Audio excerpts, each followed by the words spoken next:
नमस्कार, आपण पाहत आहे भांडा फोड न्यूज. एका दमात भ्रष्टाचारी कोमात.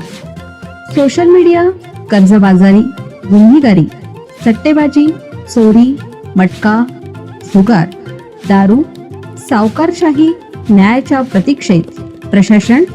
भांडाफोड न्यूज. एका दमात भ्रष्टाचारी कोमात. पुणे हादरलं. 65 वर्षीय नराधमाने 3.5 वर्षाच्या चिमुरडीला गोठ्यात नेलं आणि अत्याचार करून शेणामध्ये मृतदेह लपवला.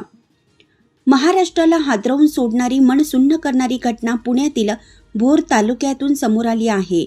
भोर तालुक्यातील नसलापूरमध्ये 3.5 वर्षीय चिमुरडीवर 65 वर्षीय नराधमाने अत्याचार करून तिची निर्गुणपणे हत्या केली आहे. घटनेनंतर जिल्ह्यात नागरिकांमध्ये संतापाचं वातावरण असून ग्रामस्थ आक्रमक झाल्याचं पाहायला मिळालं. मुलीचा मृतदेह पोलीस स्टेशनच्या बाहेर ठेवून गावकऱ्यांनी रास्ता रोको आंदोलनही केलं. यानंतर पोलिसांनी तातडीनं तपासाची चक्रे फिरवत नराधमाला बेड्या ठोकल्या आहेत. दरम्यान घटनेच्या निषेधार्थ आज नसलापूर बंदची हाक देण्यात आली. पोलिसांनी दिलेल्या माहितीनुसार चिमुरडी शाळेला उन्हाळ्याच्या सुट्टी लागली होती म्हणून आजीच्या गावाला आली होती. शुक्रवारी दुपारी नसलापूरमधील राम मंदिराजवळ ही चिमुरडी खेळत होती. एका 65 वर्षीय नराधमाने तिला आमिष दाखवलं. त्यानंतर ती जवळ आल्यावर तिला जवळच्या गुरांच्या गोट्यात घेऊन गेला. तिथे या नराधमाने चिमुरडीवर निर्दयपणे शारीरिक अत्याचार केला. हा विकृत माणूस इथेच थांबला नाही तर त्याने त्याची निर्गुणपणे हत्या केली. या चिमुकलीचा मृतदेह कोणाला सापडू नये म्हणून गोट्यातील शेणामध्ये त्याने लपवला.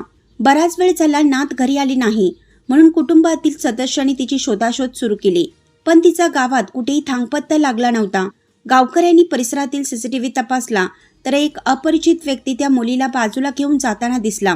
त्यानंतर गोट्यात कुटुंबातील लोकांनी पाहिलं असता त्यांच्या पायाखालची जमीनच सरकली. मुलीचा मृतदेह शेणात लपवल्याचं आढळलं. दुसरीकडे गावकऱ्यांनी त्या व्यक्तीचा शोध घेण्यास सुरुवात केली. तो नराधम नदीकाठी बसलेला आढळला. त्यांनी मुलगी कुठे आहे, तू तिच्यासोबत काय केलं असा प्रश्न त्याला विचारला आणि पकडलं तर त्याने मला काही माहीत नाही असंच उत्तर तो देत होता. दरम्यान गावातील या घटनेची माहिती पोलिसांना मिळताच ते घटनास्थळी पोहोचले. त्यांनी नराधमाला ताब्यात घेतलं.